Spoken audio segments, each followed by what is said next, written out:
Sifat perbuatan menghancur amal.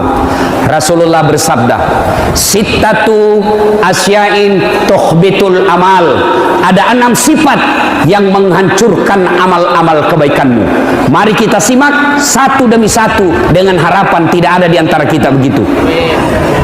Satu, kata Nabi, yang menghancurkan amalmu, dia makan amalmu, al-istighalu bi uyubil khalq. Apa itu?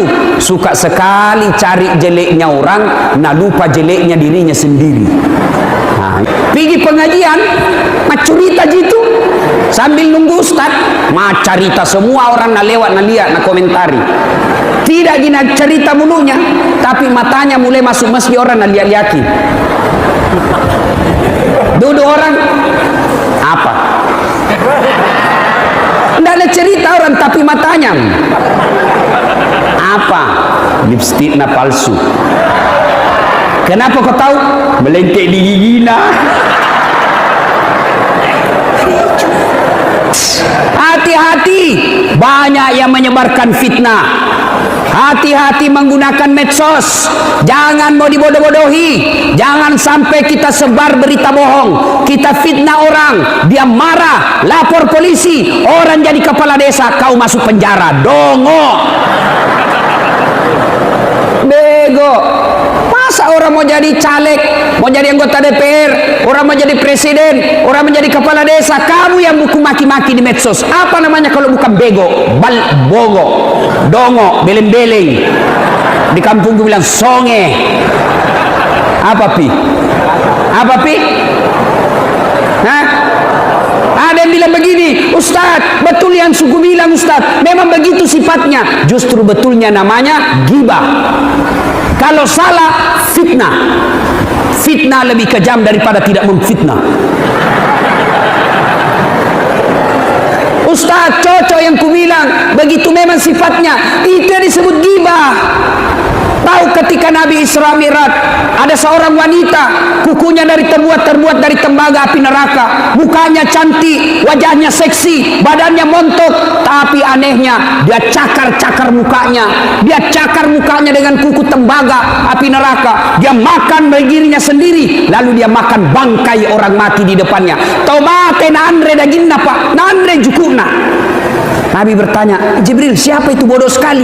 Dia tahu sakit dia cakar, dia tahu bangkai dia makan, dia tahu busuk dia makan. Siapa dia Jibril? Jibril menjawab, itulah umatmu yang suka cerita kejelekan sesamanya muslim. Hati-hati pak, jangan cerita jeleknya orang. Ibu-ibu, ayo, jangan cerita kejelekan orang. Tiba-tiba ada tetangga datang bawa gosip, Ibu Haji, Yanu selingkuh dedek. Maka orang yang baik imannya, dia akan berkata, na'udzubillah min zalik. Kita berlindung kepada Allah dari keburukan seperti itu. Belum tentu suami tak tahu lebih baik dari dia. Itu yang baik. Yanu bedek, na'udzubillah min zalik. Jangan kau cerita dia, belum tentu kita lebih baik dari dia. Yanu bedek, jangan kau urus urusannya orang, urus dirimu masing-masing. Inilah orang yang berhasil puasanya. Tapi yang banyak kulihat, Yanu bedek, iyo, begitu memang itu nah, enggak nak tahu. Suka sekali codo. Ini. Mana te urusan na urus tong. Orang yang suka cerita kejelekan dalam Al-Quran dijelaskan, ayuhibbu ahadukum, sukakah kamu memakan bangkai sesamamu manusia? Satu, berhenti cerita kejelekan orang. Suatu ketika Umar bin Khattab datang melapor kepada Nabi, ya Rasulullah, ada anak muda tetanggaku, baik sekali agamanya, kira-kira kalau sekarang remaja masjid, bagus ibadahnya, tapi dia mau menikah. Alhamdulillah kata Nabi, dapat jodoh. Tapi masalahnya ini perempuan mau nikahi mantan PSK, berzina dulu, dan tidak tahu ini kasihan laki-laki siapa calon istrinya. Apa saya harus kasih tahu? Dengar jawaban Nabi, Umar, kenapa tonsing kau yang sibuk? Kau tahu enggak kenapa itu laki-laki tidak tahu aibnya ini perempuan? Kau tahu enggak kenapa ini laki-laki tidak tahu informasi soal kejelekannya ini calon istrinya? Siapa kira-kira yang tutup rapat? Siapa yang rahasiakan? Allah Subhanahu wa taala. Kenapa tonseng kau mau yang ungkap? Nah, di al-istighalu bi uyubil khalqi. Suka sekali cerita kejelekan orang. Ini biasa orang cerita kejelekan orang, Pak, tidak di warkop. Tidak lagi di balai-balai. Dek nana ko pangka-pangkae, dek nana ko pasae, dek nana ko warunge. Ko kaya pale cerita salah tahu WhatsApp. Broadcast, kirim. Hati-hati, jangan sampai gara-gara bapak bernafsu kirim berita tidak benar, orang tersinggung, lapor, namanya hoax. Tahu jaki hoax? Berita bohong. Orang yang suka cerita-cerita kebohongan, orang yang suka sebarkan kebohongan, nanti kalaupun baik agamanya, kalau bagus puasanya, bagus sedekahnya, bagus jamaahnya, tapi dia suka cerita-cerita kejelekan orang, bahkan dia sebar berita kebohongan, nanti di akhirat juga masuk surga, tapi surganya hoax. Surga bale-bale nama Zuki. Hati-hati. Jangan cerita kejelekan orang. Berhentilah. Lebih baik kita sibuk mencari aib dan kekurangan kita. Pepatah dulu mengatakan, semut seberang lautan tampak olehnya, sementara gajah di peluk matanya tidak terlihat. Ini kan banyak begitu. Sendiri banyak jeleknya, dia sendiri banyak kekurangannya. Malah kekurangan orang lain yang diurusi. Satu, yang menghancurkan amal kebaikan kita, al-istighalu bi uyubil khalqi. Suka cerita kejelekan orang, dia lupa kejelekan dirinya sendiri. Dua, yang akan menghancurkan amal kebaikan kita, apalagi qillatul haya, tohmakuras siri, kurang rasa malu. Itu kata Nabi, pakaiannya orang takwa itu adalah rasa malu. Ya kau angkat tomak kadai takwa, dia mengaku dirinya bertakwa kepada Allah, tapi makuras siri, kurang malu, maka sesungguhnya takwanya hanya bohong. Umar bin Khattab sudah jelaskan. Suatu ketika Umar bin Khattab, dia tiba-tiba kedatangan tamu. Datang tamunya, Umar waktu itu presiden. Assalamualaikum ya Amirul Mukminin. Waalaikumsalam. Masuki. Ya Amirul Mukminin, tunggu dulu. Kata Umar, kau datang ini mau ketemu saya sebagai Umar pribadi atau presiden? Nah bilang urusan pribadi ji ya Amirul Mukminin. Baiklah duduk kok. Umar langsung kasih mati lampu. Mati lampu Pak Janangan. Nah bilang tamunya, kenapa dikasih mati? Gelap-gelap gini. Dia bilang begini, tadi saya pakai lampu itu minyak negara. Saya pakai lampu karena saya lagi tulis uang ini kas negara. Saya lagi bekerja dinas kayak ini. Tadi, sekarang kau cerita pribadi, tidak boleh pakai minyak uang negara. Mati.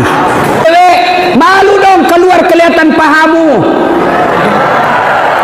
Mari, jangan kau siksa kasihan.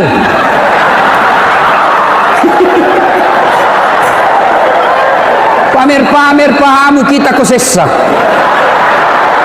Terutama itu kodong polisi yang di pinggir jalan. Wah, paling banyak penderitaan matanya itu kasih. Lewat mi cewek kelihatan pahanya, kelihatan kalepana, dilihat semua. Pasti dilihat kabaran bagus. Maka mari kerjasama. Anak darah, taruh-taruh siri alemu. Orang tua dulu kita bilang kode gaga sirimu, indra ke siri kolalenge. Sekarang perempuan kadang-kala saya bingung. Lebih mahal paha ayam di kampung daripada paha cewek. Sekarang lewat cewek apa namanya? La ilaha illallah. La kuras siri. Hei cewek, ku kasih tahu ke rahasia laki-lakinya. Jangan kau kasih tahu yang tidak datang pengajian. Itu laki-laki tergantung perempuannya. Kalau perempuannya pakaiannya sopan, laki-laki tidak macam-macam. Tanya ini kepada polisi. Biasanya pemerkosaan terjadi gara-gara apa? Niat dan kesempatan. Waspadalah. Tanya itu polisi. Tadinya ini orang tidak mau macam-macam, tapi karena ada kesempatan. Kesempatannya apa? Ceweknya pakaian lebih hina daripada. Coba kalau dia pakai jilbab lewat itu cewek, lewat cewek, dia pakai jilbab, mata resiri, malu, jalannya saja sopan, jalannya santun, jalannya melebih, laki-laki tidak akan ganggu. Paling pun kalau diganggu, paling dia bilang assalamualaikum. Oh, bau surga deh. Paling itu. Tapi kalau lewat cewek kelihatan dadanya, kelihatan pahanya, kelihatan keteknya, lewat, nah bilang cowok, cewek jungkir balik dong. Kalau cewek masih bagus ji. Ada tong orang tua kuliah, dede, tua kajili-jili. Momi 50 umurnya masih tongi pakai sama anak SMA. Ini jabe. Saya tanya ibu, kenapa pakai begitu? Nah, Momi ada cucu tak? Apa nak bilang? Momi dia apa Ustaz? Waktu tak dulu gadis tahun 70 tidak ada baju begini. Baru ada pakai, baru Tommy ada wanita beli. Dede, gantolle. Tahu gantolle? Gabungan tua-tua lale.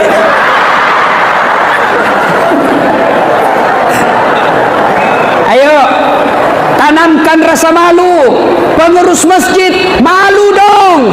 Sudah dikasih SK, tidak pernah datang berjamaah di masjid. Berapa pengurus masjid? 150. Tapi yang datang berjamaah kadang cuma 20. Malu dong jadi pengurus masjid tidak datang berjamaah di masjid. Bapak ibu saudara-saudara sekalian, tanamkan rasa malu. Bu ibu malu dong. Sudah dikasih uang naik tinggi-tinggi, malas ngurus suami. Ada begitu? Ada? Tidak mau suaminya jalan sana sini, baru dia di rumah rantasa, makutu, malas mandi, daster 3 hari saja nak pakai terus, pinggir sebelah, kelihatan tali BH, pulang suami dia bilang la ilaha illallah. Kasihan, setengah mati ku carikan kau uang, belikan kau baju nasangin daster saja lu pakai. Kasih baik-baik saya itu kelihatan semua tali BH-mu. Apa nak bilang? Jangan lihat BH-nya, yang penting rasanya mu.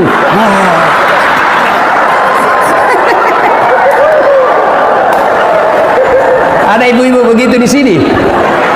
Bagaimana suami kita tidak stres? Di kantor dimarahi sama komandan. Di jalan kempes ban mobil, mendorong setengah jam. Sampai di rumah istri la ilaha illallah, mak bau kalepana, ndak sikat gigi. Di depan televisi pegang remote, kacang saya. Ilaha illallah. Nangka kaki nama menonton di atas kursi, naik kakinya, baru nangka kalepana, baru menguap. Malu dong jadi istri seperti itu. Ya. Kalau kita merasa beriman kepada Allah, mau memelihara amal, tanamkan rasa malu. Kita lebih hina dari binatang kalau kita tidak punya rasa malu. Nah, yang kedua, yang ketiga, yang akan menghancurkan amal kebaikan kita. Yang ketiga, satu kita ulang tadi supaya kita tidak lupa. Al-istighalu bi uyubil khalqi. Suka sekali cerita jeleknya orang dan lupa kejelekan dirinya. Gosip, fitnah, ghibah. Yang kedua, qillatul haya, kurang rasa malu. Dan yang ketiga, qaswatul qalbi, maka doati, kak doro, tidak mempan nasihat. Mana ciri-cirinya ini Ustaz? Ada juga itu di kantor misalnya, dinasehati, dikasih tahu, apa dia bilang? Nigato iko, siapa kamu? Saya lebih dulu makan garam dari kamu. Apa hubungannya garam dengan kebenaran? Banyak tuh ceritamu nak kuliahku itu di sunnah dulu, tidak ada hubungannya. Keras hati tidak mempan nasihat. Dinasehati, didakwai, apa nak bilang? Tantenton janjen jong, tangi tamu tangi taku, jame jamamu, jame jamaku, wita topi na witai. Wita to tu la cilaka. Hati-hati, ini orang keras hati ini Pak. Semestinya orang yang baik hatinya.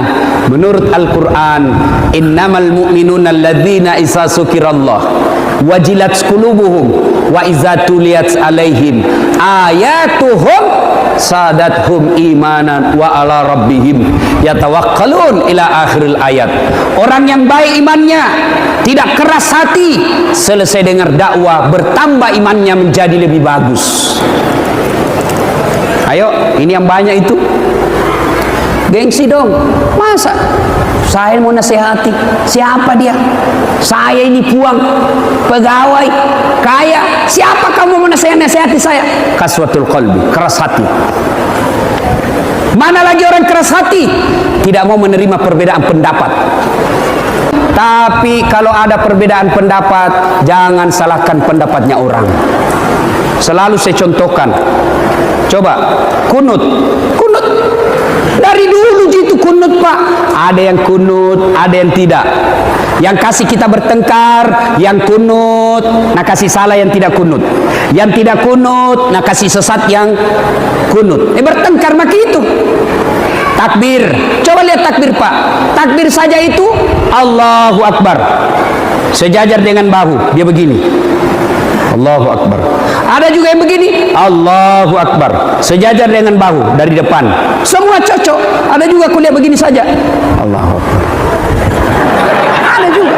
Silahkan, silahkan, yang penting jangan kau kasih salah orang. Ada juga yang kuliah begini, Allah.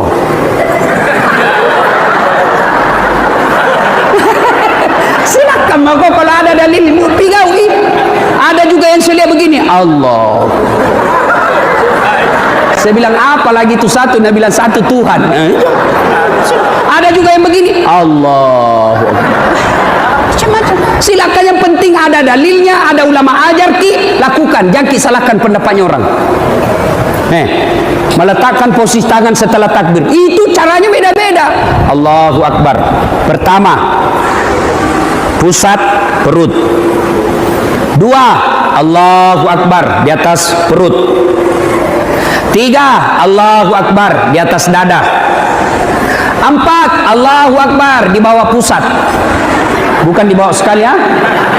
Jangan lagi porno ibu. Yang keempat, Allahu Akbar. Yang kelima, begini. Kita ini keras hati, tidak mau terima perbedaan.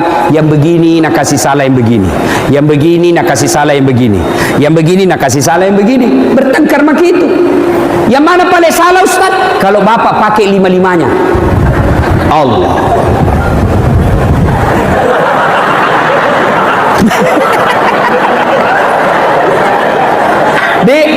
Tiga, kaswatul qalbi, keras hati.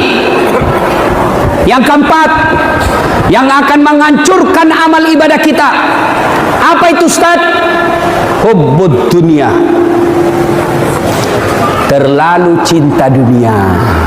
Cinta dunia boleh, yang mana dilarang? Terlalu. Saya bilang Bung Roma, terlalu. Saya itu dari dulu suka sama Merama. Kenapa? Bagus tahu lagunya. Mengapa mengapa minuman itu haram? Karena merusak kepikiran. Mengapa mengapa berzina juga haram? Karena itu cara binatang. Mengapa semua yang asik-asik itu diharamkan? Mengapa semua yang enak-enak juga diharamkan? Apa jawabannya? Itulah perintah setan, umpannya ialah segala cara kenikmatan. Lagu begitu ndak apa-apa. Yang lagu jelek, yang lagu-lagu lale.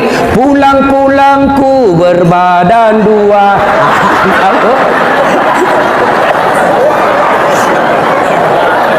Ayo, mana yang dilarang agama?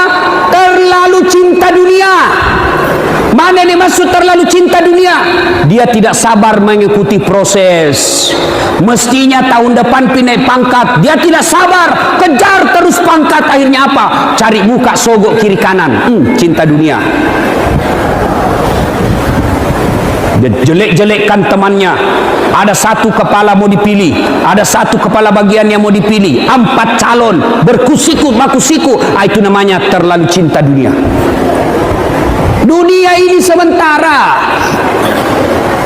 Kaya sementara, miskin sementara, sakit sementara, sehat sementara, kaya sementara, camat sementara, staf ahli sementara, wakapolsek sementara, mewakili dandim sementara.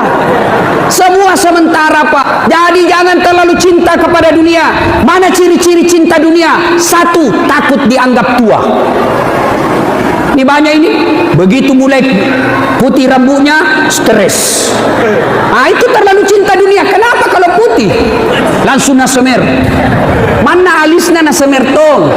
Masuk di matanya, cinta. Itu terlalu cinta dunia itu. Mana ini masuk lagi cinta dunia? Di antara cinta dunia, nganggap enteng ibadah. Hayya 'alas salah. Sebentar lagi ada pembeli. Cinta dunia. Apa dilarang kaya? Tidak, silakan, tapi jangan menghalalkan segala cara untuk kaya. Apa dilarang jadi kapolsek? Tidak, tapi jangan menghalalkan segala cara untuk jadi kapolsek. Apa dilarang jadi anggota DPR? Tidak, tapi jangan menghalalkan segala cara untuk jadi anggota DPR. Itu namanya cinta dunia. Masuk ibu-ibu, cinta dunia.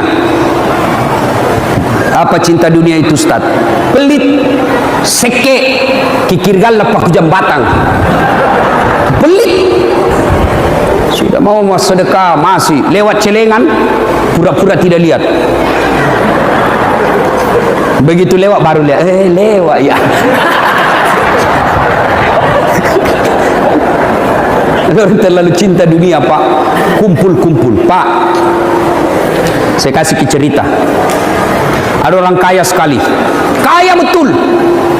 Lalu dia bikin, karena sudah dekat sakaratil maut, tua-tua mi, ya seperti bapak-bapak ini yang muka-muka sakaratil maut depanku. Ini bapak yang sudah pensiun, putih-putih rambut, muka sakaratil maut begitu, Pak. Dia bikin sayembara. Dia panggil anaknya, "Nak, kalau kau mau temani ke 40 hari setelah saya mati, dikubur, dibikinkan ke ruangan di samping kubur, saya kasih kau 50% kekayaanku." Nah, bilang anaknya, "Deh, tidak mau ja. Apa masuk dikubur, buka waktunya." Sedihlah dia. Dia panggil istrinya, "Bu, kalau kau mau temani kau dikubur, ambil hartaku 50%. 40 hari saja saya minta." Apa nak bilang istrinya? "Anakmu saja tidak mau, apalagi saya." Nah, panggil saudaranya, "Dek, kau temani saya dikubur 40 hari, ambil hartaku 50%. Apa dia bilang? "Anakmu saja tidak mau, istrimu lagi tidak mau, apalagi saya tidak mau ya." Kecewalah ini orang kaya. Akhirnya dia bikin pengumuman, "Barang siapa yang mau menemani saya 40 hari di alam kubur, saya kasih hartaku 50%. Maka pengumuman ini sampai di telinganya orang miskin. Apa kerjanya? Adalah pengambil kayu di hutan. Peluang. Maka dia datang mendaftar. "Pak, saya siap menemani Bapak 40 hari. Oke, yang penting harta Bapak 50% untuk saya." Oke, bikin perjanjian. Sudah, meninggal betul ini Bapak, maka diantar ke kubur. Masuklah ini orang juga di kubur, di sampingnya jenazah. Sama-sama dalam kubur, tapi ada ruang tertinggal. Ada ruang untuk duduk-duduk ini orang miskin. Begitu datang malaikat penjaga kubur, kenapa ada ini orang duduk-duduk di sini? Tidak jadi ditanya ini orang mati, Pak. Ini dulu yang orang miskin ditanya.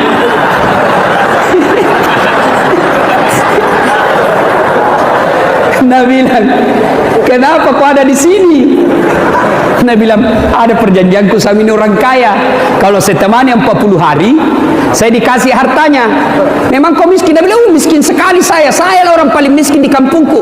Masa? Dia bilang, ini di kampak hartaku, ini saja kampak, kemana-mana saya bawa. Mulai ditanya kampaknya, dari mana kau dapat itu kampak? Wah, dijelaskan Pak, 1 hari dijelaskan Pak, sampai sore. Dia bilang malaikat, besok dilanjutkan. Besok datang lagi Pak, ternyata diperoleh cara halal. Ditanya lagi, kau gunakan untuk apa ini kampak? Apa kau gunakan Pak? Dia jelaskan lagi Pak, 1 hari dijelaskan. Dia bilang besok dilanjutkan. Datang hari ketiga, siapa yang beli itu kayumu? Dijelaskan lagi, ternyata bagusnya juga. Dia bilang besok dilanjutkan pertanyaan. Pulang, bolak-balik hari ke-40. Lompat ini. Begitu dia lihat hari ke-40 nih Pak, datang lagi mau bertanya, langsung lompat naik. Orang yang semua di atas tepuk tangan. Iya tahu dapat 40-50% harta. Dikasih apa? Nabi bilang, buang kampaknya. Nabi bilang, ambil waktu ini kampak. Ini saja kampak 40 hari kan ditanya.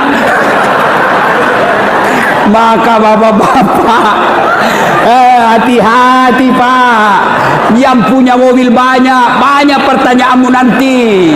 Hati-hati go. Kalau kita miskin, apa mau tanyakan ki? Apa mau tanyakan ki kalau orang miskin? Rumah kontrak, mobil PT-PT, motor ojek, apa pi? Sepeda tidak ada. Miskin budi, iya. Tapi kau sembahyang apa? Tuhan, sembahyang saya 5 waktu, oh lengkap. Sunnah-sunnah tengah malam kadangkala, Senin Kamis juga kadangkala saya lapar maka saya puasa. Oh, kau masuk kau miskin. Orang miskin masuk ke surga. Masuk miskin Pak. Tiba-tiba hari berikutnya datang. Ini yang tadi orang miskin kah? Nah, lihat tetanggana, bah, ini yang banyak mobilnya ini. Bah, masih sama kok. Dia inti-inti Pak, mau dia tahu apa-apa pertanyaannya, mulai ditanya, itu mobilmu dari mana kau dapat? Kalau dilihat gaji dan honormu tidak bisa kau beli mobil. Anu apa? Wah, tidak jelas, ditempeleng. Wah, tak lempar, ditarik lagi, belum selesai. Itu istrimu tiap bulan ke Makassar mas salon. Dari mana itu? Ditinju lagi matanya, Pak, keluar matanya 2. Lari ditarik lagi. Itu anakmu pakai kawat besi, gigina, apa dari mana? Masuk tanji sorga Pak, kasambayang ji, masuk sorga, tapi baba belur nih. Merah semua di mukanya. Ketemu tetangganya yang miskin. Oh, Pu, kenapa muka tampu? Jangan banyak bertanya di situ. Kenapa baru muncul? Saya ini sudah 3 tahun di sorga. Dia bilang terlambat Kak. Kenapa bisa Pu? Kenapa bisa terlambat? Kukira rampak mobil itu hari. Dia bilang iyo, itu banyak sekali pertanyaannya.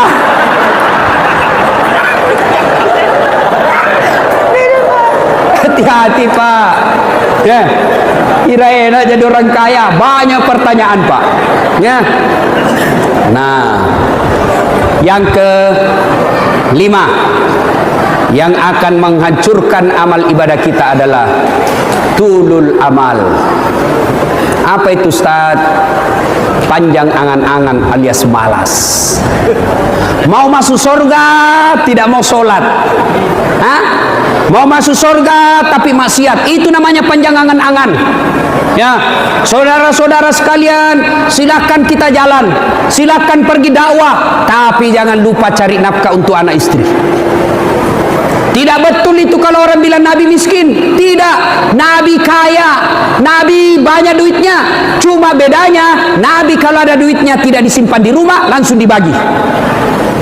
Nabi itu Pak, pengusaha sukses waktu muda.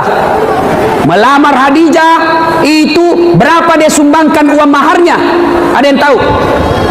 Ada yang tahu berapa onta dia sumbangkan? 300 ekor onta. Kali 25 juta, berapa itu Pak?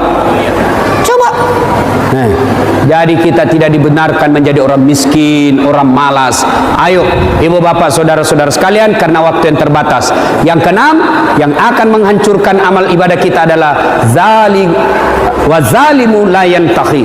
Perbuatan zalim yang tidak bisa dihentikan. Artinya apa? Dia sholat, dia juga maksiat. Dia puasa Senin Kamis, tapi dia juga korupsi. Dia sholat tahajud, tapi dia juga pendengki. Dia ini, tapi dia juga makan riba. Itulah akan menghancurkan amal ibadah dan kebaikan-kebaikan kita.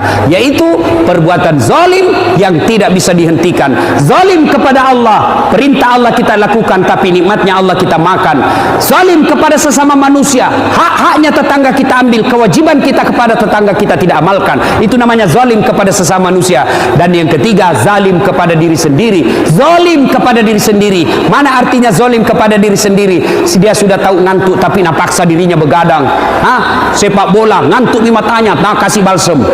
Itu namanya zalim kepada diri sendiri.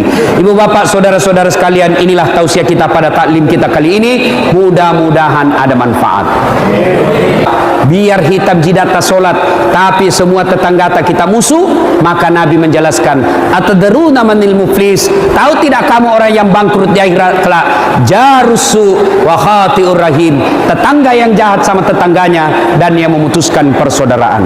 Inilah tausiah kita pada taklim kita kali ini. Mudah-mudahan ada manfaat. Don wal kalam ya misrun billahi